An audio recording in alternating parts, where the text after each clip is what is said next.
Tansei, Wache, Bojo, Ani, Sego. Hi, my name is Melissa, and I am currently employed with Nuwasa and have been asked to do a short video to share on traditional teachings around life events, also known as rites of passage. So this is what I would like to share with you through video.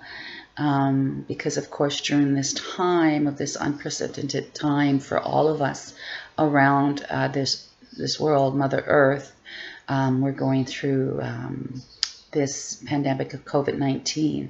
So in order to be able to continue to share with each other while ensuring that we're taking care of ourselves and being safe, one of the methods that many are finding themselves to have to do is go through making videos and social media and phone calls to, again, stay connected with one another and to continue to share and support one another and to stay connected.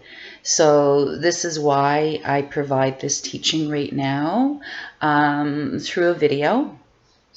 And I know it's often expressed that it's best to always do this, in person amongst each other, sharing this way. But again, because of what we're currently going through as a world, we need to do what we need to do to keep ourselves safe, our family safe, and our community safe. Let me start out with a bit about myself. I won't do too much. Again, my name is Melissa. I originate from northeastern Alberta. I am Cree. I am a band member with Beaver Lake Cree Nation, and my family ties and historical ties are with northeastern Alberta. I am a mother of three beautiful children and three wonderful grandchildren. So like I said, I am currently working with Nuwasa. So while I say I'm Cree, I also want to share that a lot of the teachings I have received are from many different people from different communities and different Indigenous cultural backgrounds. And a lot that I did receive and who supported me through and still continue to support me through my healing journey, my journey in life, have been the Anishinaabe, the Ojibwe. So the teaching I'm about to provide is my understanding of it. It's what I've heard. And I also want to acknowledge all of the different Indigenous nations out there, all those different teachings and those different cultures.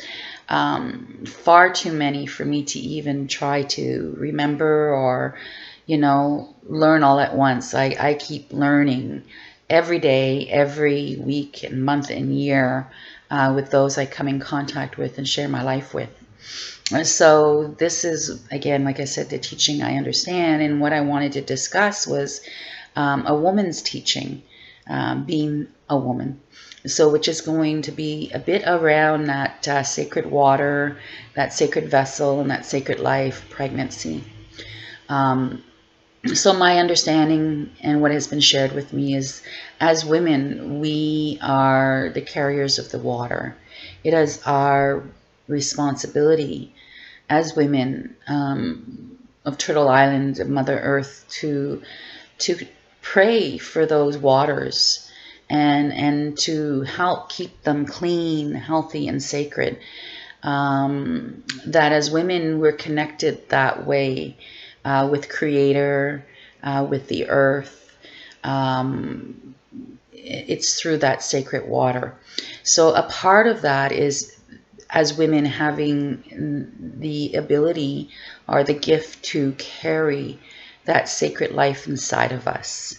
It's that ability, our gift to have that sacred vessel within us that carries that sacred life, children, and that sacred water. So, in the healthcare or scientific field, they would call that sacred water in our body, that vessel, sacred vessel, at that time, that when we're carrying a child, when we're with child, is amniotic fluid. As well, when we conceive a child with our partners, or when we conceive a child, we also, our sacred vessels also start to form what is called the placenta and the umbilical cord, which is also very important. Those as well, they're that connection. They say that the sacred water within us and that vessel that surrounds that child helps to protect that life and keep that life nourished and growing and healthy inside our bodies. So during that time, and I think any other time, as women, it's important that we recognize ourselves as sacred, sacred people, sacred women, because we carry that water, and we are those water carriers. So one way of doing that is taking care of ourselves. When we're expecting or we're carrying a child or with child, that life, that spirit that has come from, the arms, or I guess, of Creator, and that special place, we have that sacred vessel, that spirit comes into us, and that makes that all sacred. So we need to ensure that we are keeping ourselves healthy, that we're nurturing and nourishing ourselves during this time to keep those waters in our vessel sacred, healthy, in order to protect the child, our child, and keep that child healthy and growing.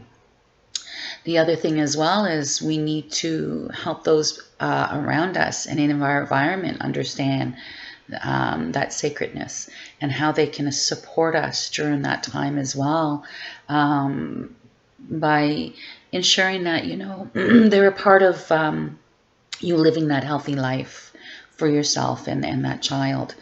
So the other thing as well, as my understanding, is that when that child is inside of our womb, that sacred water and vessel, they can hear their heartbeat and their mother's heartbeat, which in turn makes them being able to hear that double beat, that double heartbeat. That connection is there, it's growing. So as well, they say that in pregnancy, the stages of the pregnancy, that women will want to nest. So another part of that we need to look at doing, and our partners and our families around us, is helping us to prepare for the birth, which is the next step in that rites of passage. So we need to be able to ensure that we start those bundles, that bundle for that time when we're ready to give birth to that new life.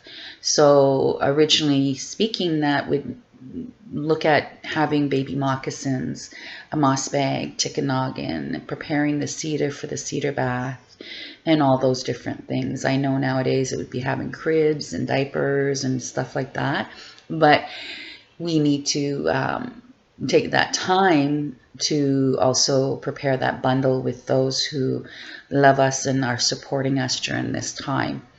I just cannot, express enough the importance of caring for ourselves, putting those good things in our body, trying to keep stress and trauma minimized, because our children inside of us, when we're carrying them, feel that stress and trauma as well, which is not healthy for anyone. And how important it is to keep out those toxins that make us sick and would make our child sick during that time. Smoking cigarettes, drinking alcohol, using drugs, those 5 white gifts they talk about. A way to be able to support ourselves during this time, and our families and partners, is to go out there and connect with those in the healthcare field, including midwives. Midwives have been around since the beginning of time, And before even doctors and nurses, we had our kokums and our moms helping us to deliver our babies into this world. So I know that there are midwives out there that are Indigenous midwives. I know there's the Indigenous midwifery in Toronto, and these are midwives who help care with that Indigenous holistic understanding. And they're wonderful. And the other thing as well is to acknowledge that your doctor and your nurse, they're great support systems as well for yourself and your family during this time. I can't stay on much longer. There's limited time on the video. So that's a little bit about what I want to share. I mean, there are the next steps, like I said, of giving birth and things like that. This video will be posted on Nuwasa's Facebook. So I thank you and say Chimigwich, hi for taking the time to listen, allowing me to share. And again, this is just a little piece of what I know. There's so much out there that can be known. And once this time of this uncertainty or the pandemic or unprecedented time is at a stage where we can all reconnect again, I really encourage everyone to go out there and talk to their grandmothers and their grandfathers in the communities and aunties and uncles, and continue to share those traditional knowledges, those original teachings with one another in order for us to keep it vital and continuing for our generation, our children, grandchildren, great-grandchildren. It's important to share. So again, look on Facebook with Nuwasa. If you have any comments, feedback, or would like to share anything, I invite you to do that. And again, say thank you. Chimigwich, hi.